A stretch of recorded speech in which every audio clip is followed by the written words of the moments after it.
जब पार्वती माता ने 10 महाविद्या के रूप धारण किए, उसमें से उनका 9वां महाविद्या का रूप था मां मातंगी का।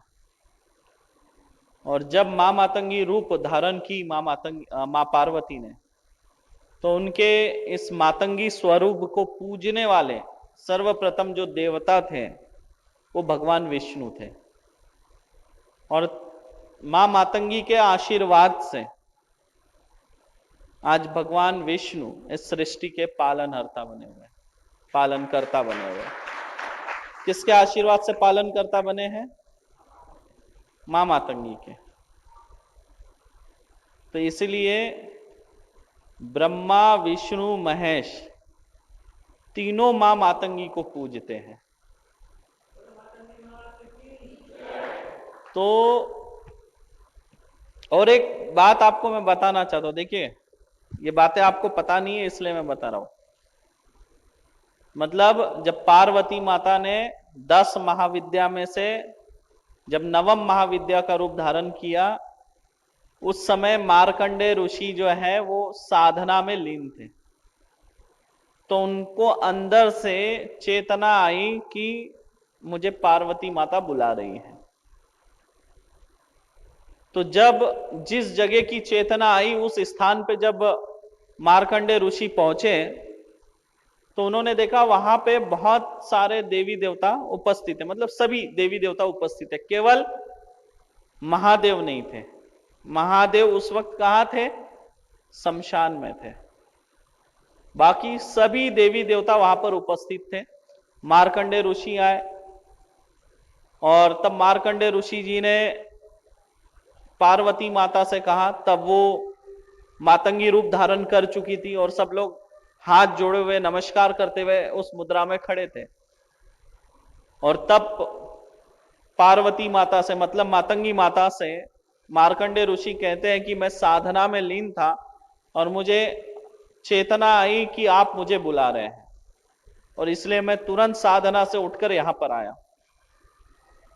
तब मां मातंगी कहते हैं, हाँ पुत्र, मैंने ही तुम्हें यहां पर बुलाया है और मैं चाहती हूं कि तुम मेरे इस 9वां महाविद्या मातंगी स्वरूप का प्रचार प्रसार करो, मार्कंडेय पुराण की रचना करके।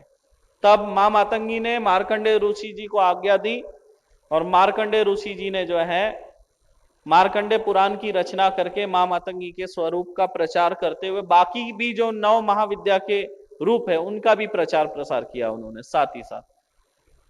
और इस स्वरूप का सर्वप्रथम पूजन जो है, मतलब मातंगी स्वरूप का सर्वप्रथम पूजन भगवान विष्णु ने किया।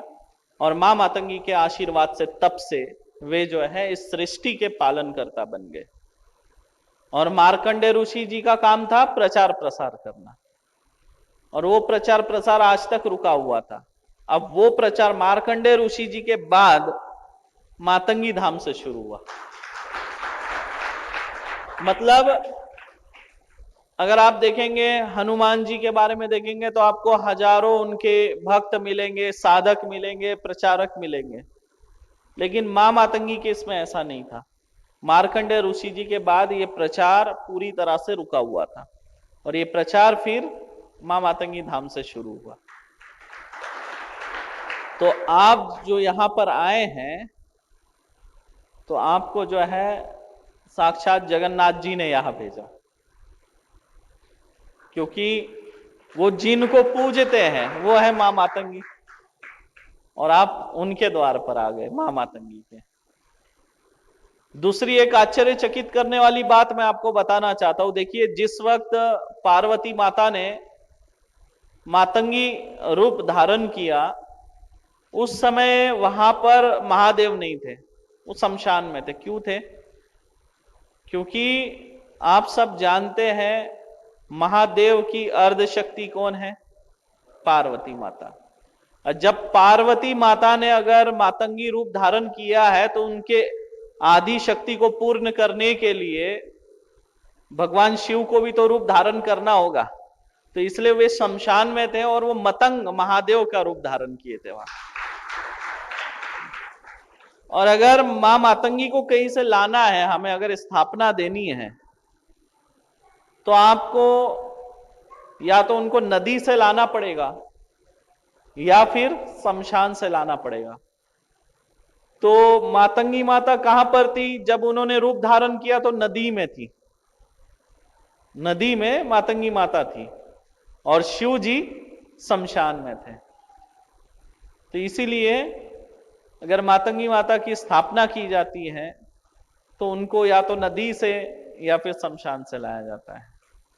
और उससे भी बड़ी आश्चर्यचकित करने वाली बात यह है, जब मतंग महादेव का रूप महादेव ने धारण किया, मतंग महादेव का रूप धारण करने के बाद मां मातंगी से उन्होंने गुरु दीक्षा ली। किससे? मां मातंगी से दीक्षा प्राप्त कर उन्होंने उनसे विद्याएं प्राप्त की। और ब्रह्मा जी जो है उन्होंने अपने जो वेद है वो मां के चरणों में रखा। क्यों रखा? क्योंकि मां को तांत्रिक सरस्वती भी कहा जाता है। हाथ में वीणा है, ये तांत्रिक सरस्वती है। सरस्वती दो है, एक हम जिसको पूजते हैं शारदा मैया, और दूसरी ये है, ये तांत्रिक सरस्वती है। जो तंत्र विद्या चलाते हैं, जो तांत्रिक है, उनकी ये देवी है। और सृष्टि के जितने भी तंत्र मंत्र विद्या है वो यही से शुरू है, यही पे समाप्त है। तो आप समझो कहां बैठे? डायरेक्ट सुप्रीम कोर्ट के पास बैठे। मतलब दुनिया का कितना ही बड़ा तंत्र क्यों ना हो, यहां पे आके समाप्त होना है। इससे बड़ा और कोई स्थान नहीं है जो तंत्र को काट सके। भाई जहां से तंत्र की उत्पत्ति है वहां तंत्र कैसे टिकेगा? टिकेगा क्या? जो तंत्र की रचयिता है, जिनके आशीर्वाद से तंत्र चलता है, जिनकी ऊर्जा से तंत्र चलता है, उनके सामने कहां से तंत्र टिकेगा या चलेगा? और इसीलिए देखिए, हम तो चाहते हैं कि नॉर्मल लोग भी आए जिनकी साधारण समस्या हो, पर यहां पर लोग जो है सीधा आईसीयू वाले ही आते हैं। अब क्या करेंगे? हम चाहते हैं नॉर्मल लोग आए, जैसे बाकी दरबार में जाते हैं। अब ये दरबार क्या हुआ? तंत्र के वजह से प्रचलित हो गया। अगर तंत्र हटाना है तो कहां जाना है? लोग बोलते मातंगी धाम जाओ, वही तंत्र हटेगा। तो मातंगी धाम धीरे धीरे तंत्र के लिए ही प्रचलित हो गया लगभग। और हम चाहते थे कि तंत्र से दूर रहे, लेकिन आखिर जो कार्य है उसी ओर हमको आगे बढ़ना पड़ रहा है। लेकिन हमसे तांत्रिक लोग बहुत परेशान है।